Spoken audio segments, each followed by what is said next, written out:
Carolina Andrade, ex coordinadora general de inteligencia y ex subsecretaria de inteligencia, nos acompaña esta mañana en nuestros estudios. Bienvenido a Contacto Directo. Buenos días, Steffi. Gracias por la invitación y un gusto estar con todos ustedes. A usted por acompañarnos. Usted ha solicitado también su derecho a la réplica por las declaraciones que dio aquí el mayor Manuel Silva, el subdirector del CIES y ex jefe de la unidad. Empecemos escuchando parte de lo que él dijo. Lo tenemos ahora. Lamentablemente, cuando intervienen ciertos aspectos de ideologías absurdas hasta cierto punto, se pone en peligro la seguridad integral, la seguridad nacional. Y la decisión de haber desmantelado a la Unidad de Investigaciones Especiales la estamos viviendo ahora, cosechando lo que se sembró en ese entonces. La Unidad de Investigaciones Especiales fue creada justamente para la lucha en contra del crimen organizado, en contra de las organizaciones de narcotráfico que venían ingresando ya al país. Se hicieron muchísimos operativos, se pudo lograr desarticular las estructuras, no solamente incautar droga, incautar bienes, sino desarticular estructuras, y la información incluso servía para operativos internacionales con países amigos como Colombia, como México. Esa es la gran realidad.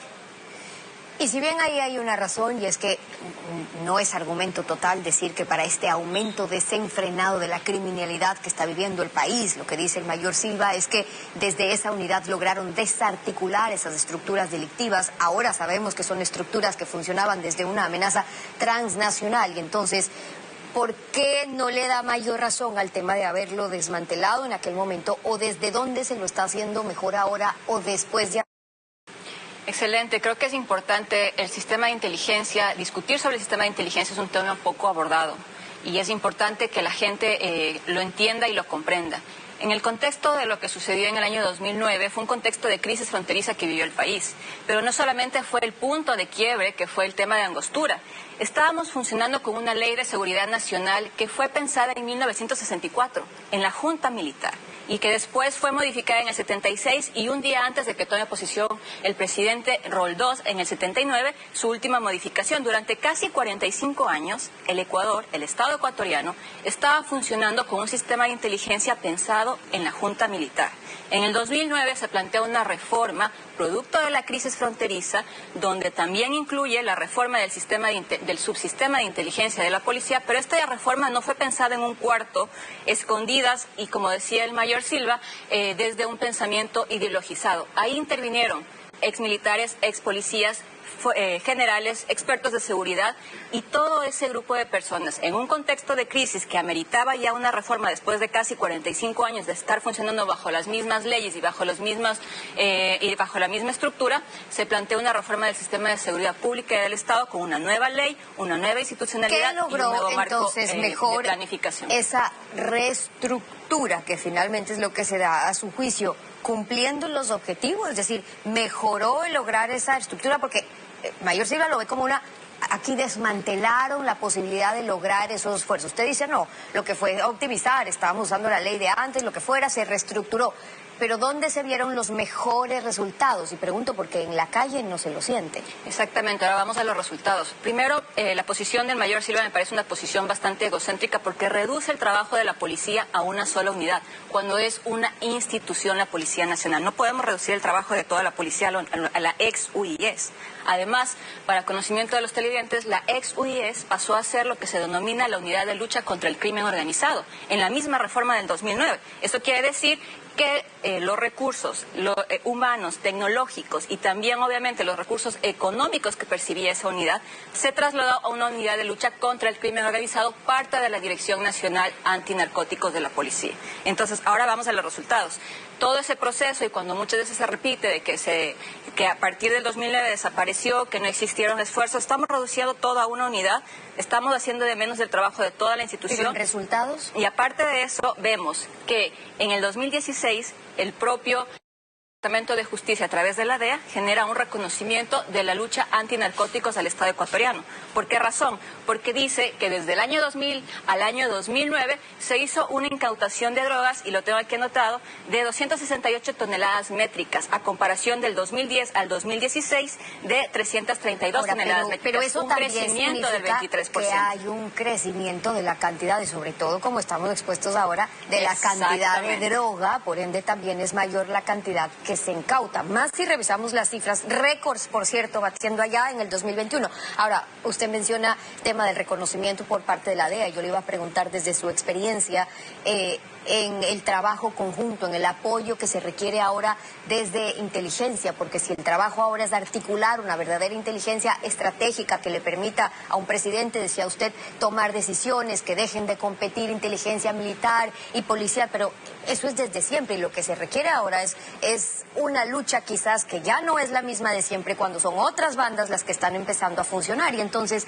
¿qué soporte se podría tener ahí? Me refiero a la lucha antidroga, por ejemplo, a las relaciones con Estados Unidos que privilegian esa lucha de los países como el nuestro, que están en ello, pero que requieren otro apoyo. Es decir, no es venir a instalar una base de banda a la gratis, sino bajo qué condiciones y apoyos que finalmente se puede concretar en definiciones que se deberían estar tratando, por cierto, ahora en los acuerdos comerciales. Exactamente, eso fue otro de los puntos fundamentales de quiebre en el 2009.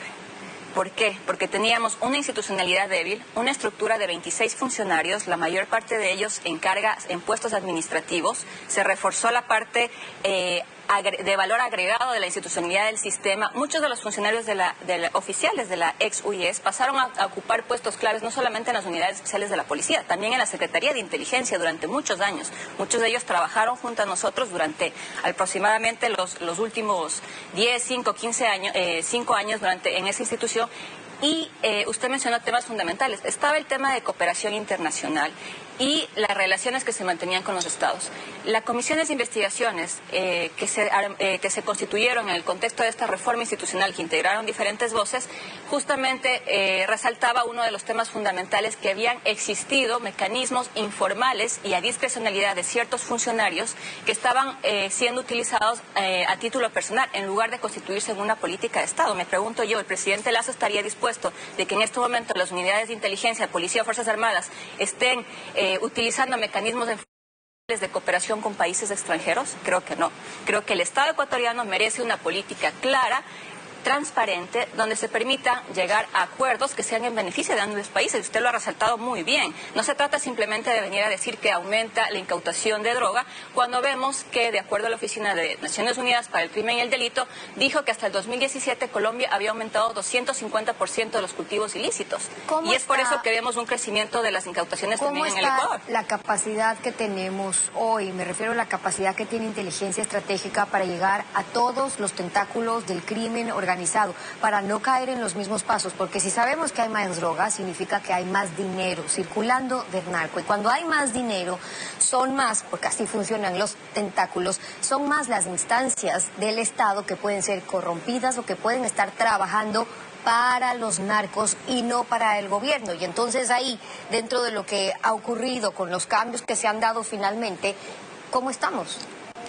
Excelente. Creo que lamentablemente en este momento, y por eso mi presencia aquí, creo que el país necesita un debate serio sobre lo que es el sistema de inteligencia. Hemos continuado a alimentar un discurso político que no le hace bien al Estado. Y ahora estamos cosechando esos resultados. Un desmantelamiento de lo que fue esa reforma, esa reestructuración, y queremos siempre empezar de cero, queremos volver a reinventar las cosas. Entonces, ese tiempo que estamos perdiendo, que ya hemos perdido, lo estamos cosechando ahora.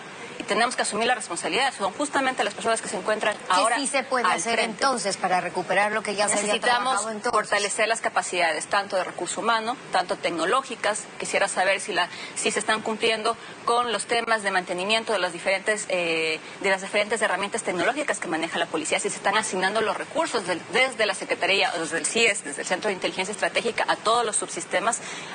Recibir un sistema de inteligencia en el 2009 totalmente desmantelado, donde ni siquiera los oficiales de inteligencia tenían dinero para una recarga telefónica, para poder reportar la información que estaba sucediendo. Entonces, cubrir todo eso toma no lo tiempo. dice usted solamente ahora, también el viceministro actual del Interior, Max Campos, él decía que la delincuencia le está llevando la delantera al Estado en cuanto a tecnología, que hay que modernizar la policía, pero ya sabemos que para todo eso lo que necesitan es recursos, y ese cuento también es repetido.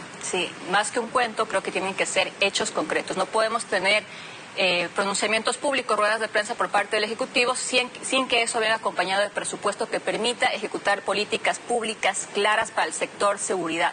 Una política pública clara de seguridad integral donde se articule el trabajo del sistema o del Centro de Inteligencia Estratégico que articule, y justamente ese es el rol.